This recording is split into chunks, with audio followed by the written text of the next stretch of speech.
मालकाच्या निधनानंतर बैलाने असं जवळ गेला आणि तोंडाने केलं असं पुढे ऐकून डोळ्यातून पाणी येईल, याला म्हणतात निस्वार्थ प्रेम. एका छोट्याशा गावात ही घटना घडली. गाव साधं, माणसं साधी आणि आयुष्यही साधं. पण त्या दिवशी गावात एक विचित्र शांतता होती. घरात कुजबूज होती. कोणी मोठ्याने बोलत नव्हतं, कारण गावातल्या एका शेतकऱ्याचं अचानक निधन झालं होतं. हा शेतकरी साधा होता, पण गावात सगळ्यांचा लाडका होता. त्याचं आयुष्य शेतीत गेलं होतं. कधी उन्हात, कधी पावसात, कधी कर्जात, पण त्याने शेती सोडली नाही. त्याच्यासोबत त्याचे 2 बैल नेहमी असायचे. ते त्याच्या कुटुंबाचा भागच होते. गावात सगळे म्हणायचे, हा माणूस बैलांना मुलांसारखं सांभाळतो. सकाळी उठल्यावर तो आधी बैलांकडे जायचा, त्यांना हात फिरवायचा, त्यांच्याशी बोलायचा, जणू काही ते सगळं समजत आहे तसं वाटायचं. बैलांनाही त्याची सवय झाली होती. तो दिसला नाही तर ते अस्वस्थ व्हायचे. तो शेतात गेला की ते शांत व्हायचे.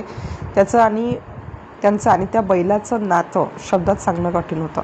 पण एक दिवस अचानक सगळं बदललं. शेतात काम करताना शेतकऱ्याची प्रकृती बिघडली. गावकरी धावत आले, त्याला पाणी घरी आणलं, डॉक्टरांना बोलावलं, पण काही क्षणातच सगळं संपलं होतं. घरात रडारड सुरू झाली. कुटुंबावर दुःखाचा डोंगर कोसळला. गावभर बातमी पसरली. लोक जमा व्हायला लागले. प्रत्येकाच्या चेहऱ्यावर दुःख स्पष्ट दिसत होतं. थोड्याच वेळात शेतकऱ्याचं पार्थिव एका खाटेवर ठेवलं गेलं. घराबाहेर लोकांची गर्दी वाढू लागली. वातावरणात एक वेगळाच ताण होता. कुणीही काही बोलत नव्हतं. तेवढ्यात एक विचित्र घटना घडली. घराच्या बाहेर बांधलेला बैल अचानक अस्वस्थ झाला. तो इकडे तिकडे बघू लागला. त्याने जोरात आवाज काढायला सुरुवात केली. जणू काही त्याला काहीतरी समजलं होतं. लोकांनी त्याच्याकडे पाहिलं. तो सतत खाटेकडे बघत होता. त्याच्या डोळ्यात एक वेगळीच बेचैनी दिसत होती. कुणालाही समजत नव्हतं तो असा का वागत आहे. बैलाने दोरी खेचायला सुरुवात केली. त्याने स्वतःला मोकळं करण्याचा प्रयत्न केला. गावकऱ्यांना आश्चर्य वाटलं. त्यांनी त्याला सोडलं.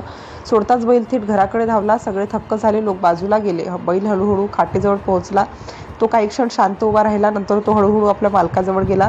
त्याने आपलं तोंड मालकाच्या हाताजवळ नेलं. जणू काही तो त्यांना उठवण्याचा प्रयत्न करत होता. लोकांच्या डोळ्यात पाणी आलं. बैलाने पुन्हा मालकाच्या चेहऱ्याकडे पाहिलं. तो हलकेच तोंडाने ढकलू लागला. जणू तो म्हणत होता, उठा, चला शेतात जाऊया.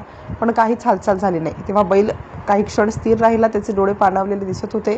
त्याने पुन्हा मालकाला स्पर्श केला. गावकऱ्यांच्या अंगावर काटा आला. काही महिला रडू लागल्या. पुरुषांच्याही डोळ्यात पाणी आलं, कारण ते दृश्य अत्यंत भावूक करणारं होतं.